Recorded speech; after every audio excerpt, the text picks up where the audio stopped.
ہمارے channel Urdu moral story میں خوش آمدید۔ ہمارے چینل سے روزانہ آپ کو سچی اسلامی کہانیاں سنائی جاتی ہیں۔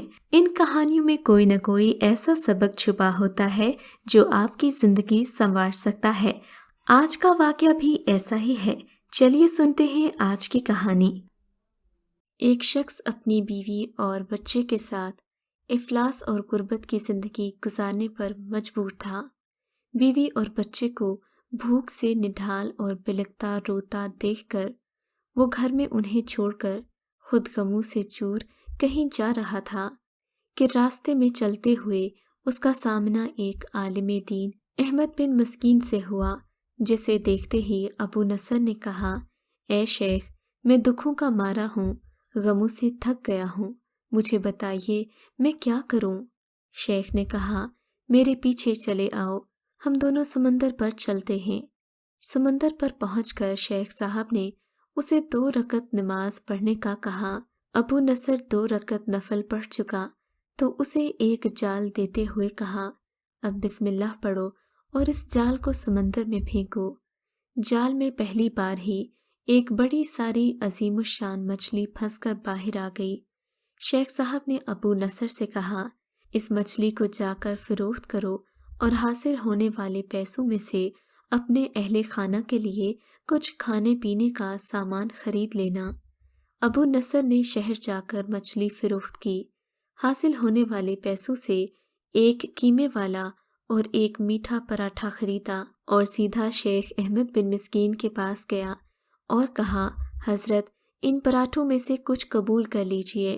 شیخ صاحب نے کہا، اگر تم نے اپنے کھانے کے لیے جال پھینکا ہوتا تو کسی مچھلی نے نہیں پھنسنا تھا۔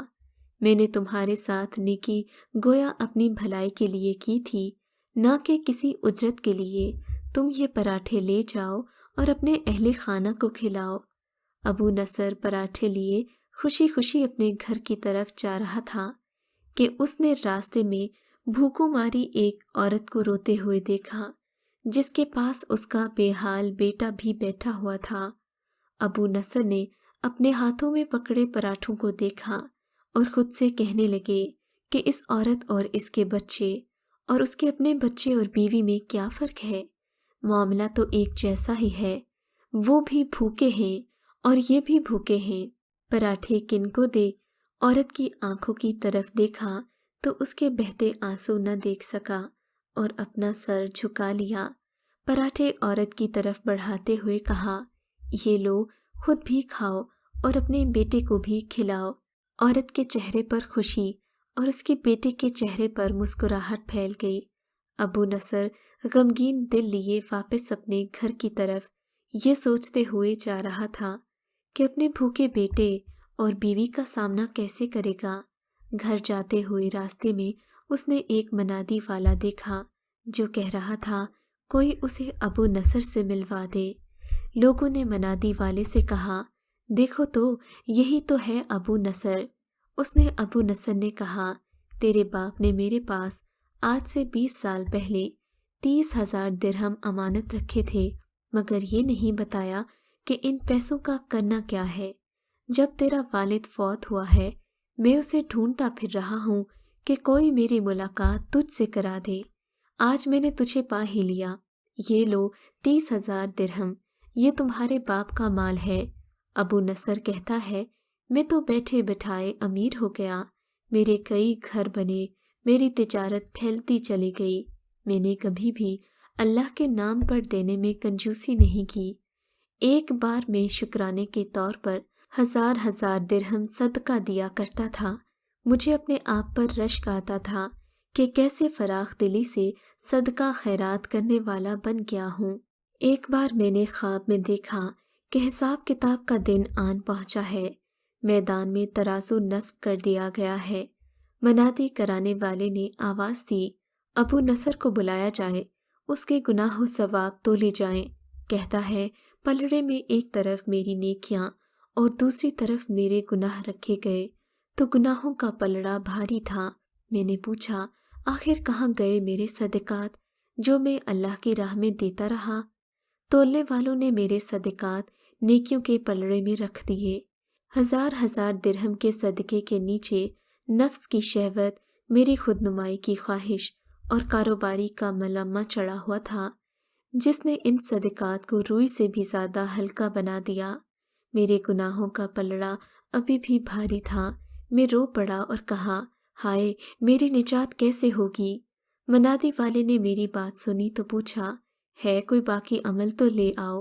میں نے سنا ایک فرشتہ کہہ رہا تھا، اس کے دیے ہوئے 2 پراٹھے ہیں جو ابھی تک میزان میں نہیں رکھے گئے تھے۔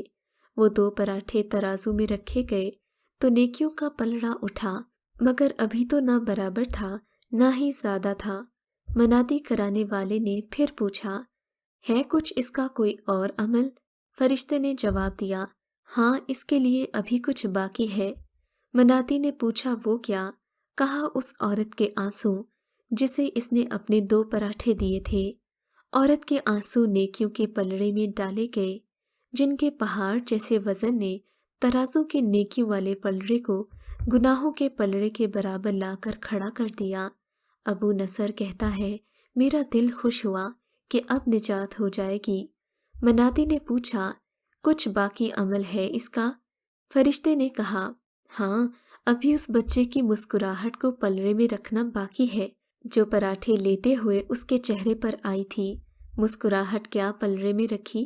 نیکیوں والا پلڑا بھاری سے بھاری ہوتا چلا گیا۔ منادی کرانے والا شخص بول اٹھا، ابو نصر نجات پا گیا ہے۔ ابو نصر کہتا ہے، میری نیند کی وجہ سے آنکھ کھل گئی۔ میں نے اپنے آپ سے کہا، اے ابو نصر، آج تیرے بڑے بڑے صدقوں نے نہیں، تجھے تیری 2 روٹیوں نے بچایا ہے۔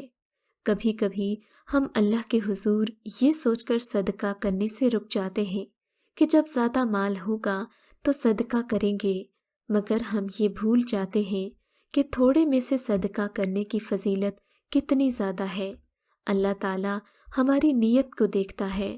مال تو بڑے بڑوں کے پاس ہے، ان کا صدقہ غریبوں سے زیادہ ہوتا ہے، مگر جو صدقہ ضرورت کے تحت کیا جائے اس کی اللہ کے ہاں مقبولیت ہی کچھ اور ہوتی ہے۔ اگر آپ بھی صدقہ کرنے کے لیے اپنے امیر ہونے کا انتظار کر رہے ہیں تو آج ہی اس انتظار کو ختم کیجیے، اللہ کی راہ میں خرچ کیجیے، کیونکہ وہی ہے جو انسان کو نوازتا ہے اور وہی ہے جو چھین بھی لیتا ہے۔ اگر اس نے اتنا مال بخشا ہے کہ آپ صدقہ کرنے کی استطاعت رکھتے ہیں تو ضرور کیجیے اور اپنے لیے آخرت کا سامان آج ہی کر لیجیے۔ اگر آپ کو آج کا یہ واقعہ پسند آیا ہے تو اس ویڈیو کو لائک ضرور کیجیے اور اس طرح کے مزید قصے سننے کے لیے ہمارے چینل اردو مورل سٹوری کو سبسکرائب ضرور کیجیے۔